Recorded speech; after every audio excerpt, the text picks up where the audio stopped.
everybody, welcome to our second video of the 2015 season. Sorry we had a couple weeks off. We had a rain out involved there, and Stephen was out of town on business, so we had to skip a week or two, but we're back. We'll get caught up. There's about 3 races that we'll tell you about. The first one was the first race of the year at Bowman Gray, the Hayes Jewelers 200.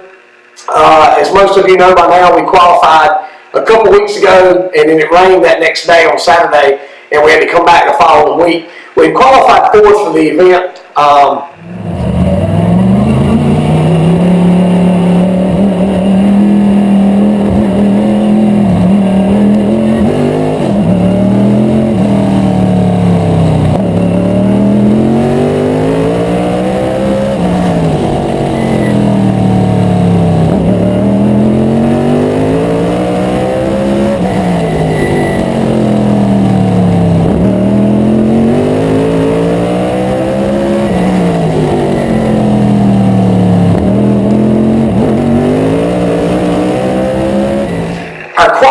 Changed a couple things on the car in the wintertime. It may sound silly because the car has been successful for us in the past, but you're always trying to gain, you're always working, trying to get better, trying to get faster. Obviously the car is racing really good, but qualifying is off just a little bit just because I'm still fine-tuning to try to make adjustments for the setup that I've got in the car right now. But anyway, we qualified 4th. That 200 lap was one of my favorite races of the year because it's a strategy race, it's a tire management race, it's a race that involves patience, and it's not just going out running as hard as you can and running off tires or chassis for 25 laps. And for the fans, it's more exciting because of the duration of the race. But I told Kim on the way over there, we were starting 4th, it was Jason, Tim, Brandon Ward, and then me, top 4. And I told Kim going over there, I said, I want to get to the lead relatively fast because if I get out front, I can set my pace. And of course, out front, you can kind of dictate, somewhat dictate how the race is going to go for however you need it to. But anyway, I'm not sure how many laps we ran. 30-some laps, maybe right around 40.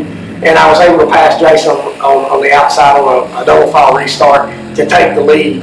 And we were able to go on and win the race from there. There was a point during the race where we caught the tail end of the field. And I know it's hard to tell, maybe in the video, but the in-car video, you can hear the motor, excuse me, and you can somewhat get a feel for how much you're trying to conserve during the race. Personally, I'm the type where I always try to conserve anytime I get a chance because you never know if you're going to get a green, white checkered or how the race is going to pan out, if you're going to get a restart with 10 to go where you're going to need that little extra. So I'm always trying to save. But we caught the tail end of the field, and the pace we were running, I was content with. And then the pace got a little slower, and I looked up and I could see Jason getting closer to me, and the cars behind Jason getting closer to him, so I knew I had to make a move. I was able to pass the car that we caught, and from there, it was pretty much smooth sailing. I won the race. I think they said that was my 7th win, so I've been really fortunate to be able to win that race that many times. Jason was 2nd, so that's our goal when we leave here is a Myers 1-2.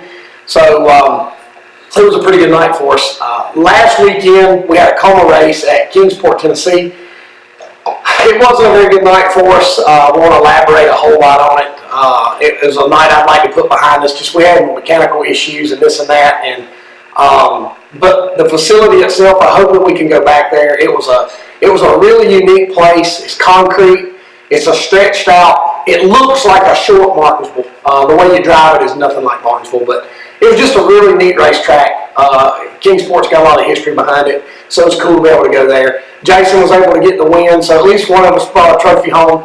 But like I said, it was a night that we had mechanical issues. We lost 8 or 10 laps in the pits, so not a whole lot on our end to talk about. So the following night, which would have been this past Saturday night, was a 100-lap race. As most of you are familiar with or have heard about by now, they have the Colors Edge Challenge, where the top 4 qualifiers can elect to start last. And if you make it back to the top 4, you don't have to win, just make it back to the top 4, then you get a $3,000 bonus. If more than one guy does it, then you split it.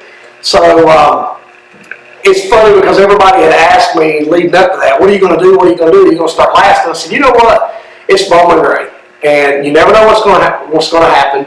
You never know where you're going to qualify. Yeah, there's a really good chance that I'm going to be in the top 4, but then there's that chance that a mosquito might fly in front of you while you're doing your video. There's that chance that you may not. So we went over, and like I said, we tried some things qualifying. Being the first car out because I'd won the previous race and was leading the points, you know, that I'm not using that as an excuse, but that is a little bit of a disadvantage. But the car skated around, we missed the setup, and I qualified like 10th.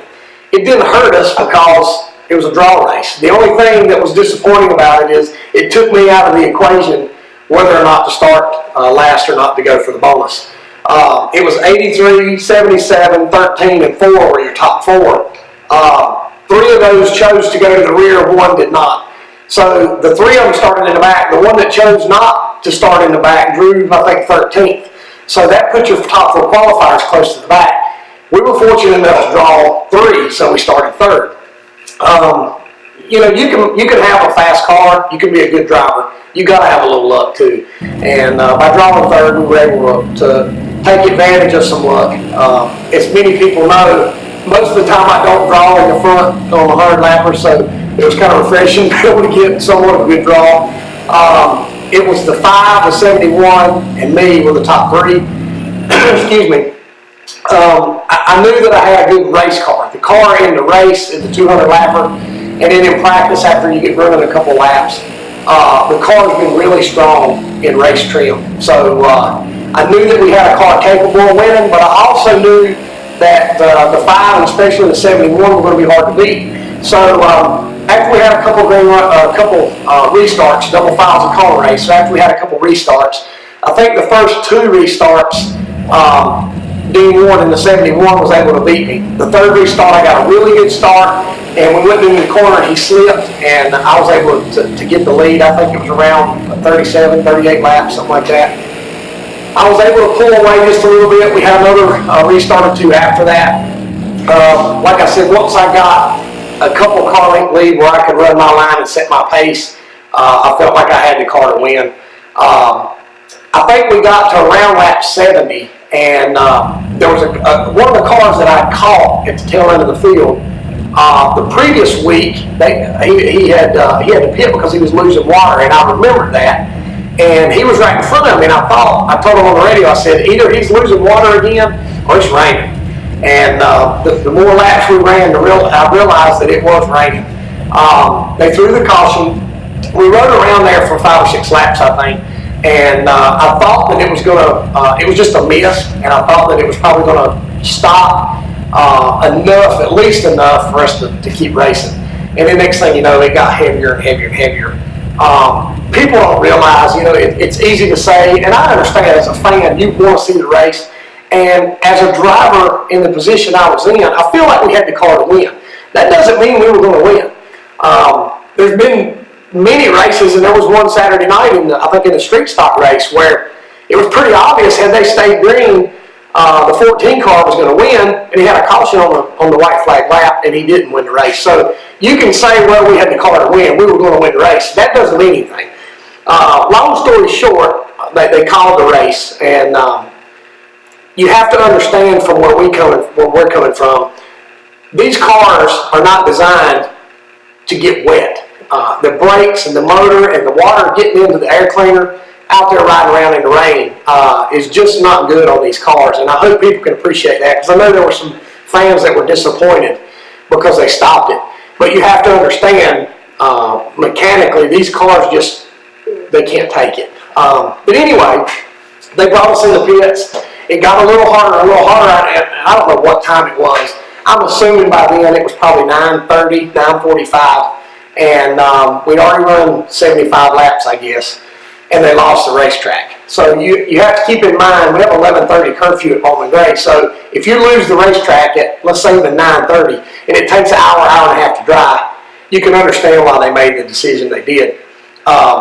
It's funny because I started racing modified in 1995, and not just at Bowman Gray, but everywhere that I've ever run, I've never won a race that was shortened by rain, so it was a first for me.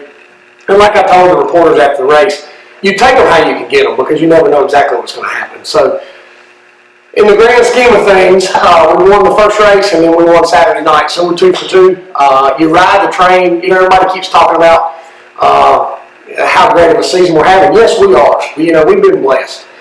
But you ride the train as long as you can because you know it's eventually going to throw you off and you have to get back on again. So that being said, we've had a good start to the season this year.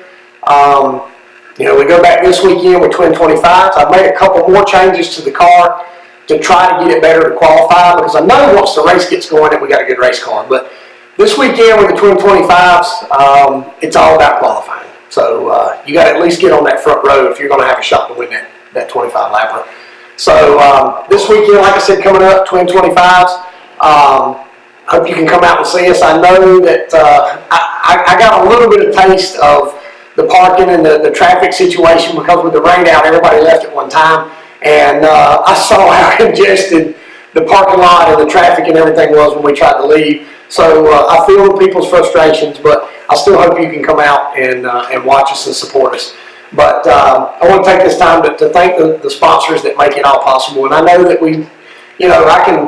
I can wear the shirts and I can point it out on my cars, but I want people to know that they really do make it possible. If it wasn't for my sponsors, and not just my sponsors, but my crew, my family, and everybody that pulls together, this is a family unit. Myers Racing, we have to have the whole package to make it work. But with that being said, Citrus Safe Cleaners, Speedway Auto Auction, Adams Towing, Budget Sales and Leasing, John Cleanup Supply, Haviland Express Lube, Mac and the guys in 66 in Kernersville, R.E. Brown and Miller, Hank Thomas. It's just so many people that do contribute that make it possible for us to be able to be successful. So thank you, because I couldn't do it without you. So anyway, like I said, this weekend coming up, thanks to all the fans that did come down in the pits in the rain. And we signed a couple autographs and sold a couple t-shirts. So thanks for coming down and sticking it out in the rain. I think the weather this weekend is like a 10% chance. So hopefully we'll stay dry. But like I said, hopefully you can come out and see us this weekend. Please share this. Do all the things that you do. And like I said, I really enjoy seeing where people are watching these videos from.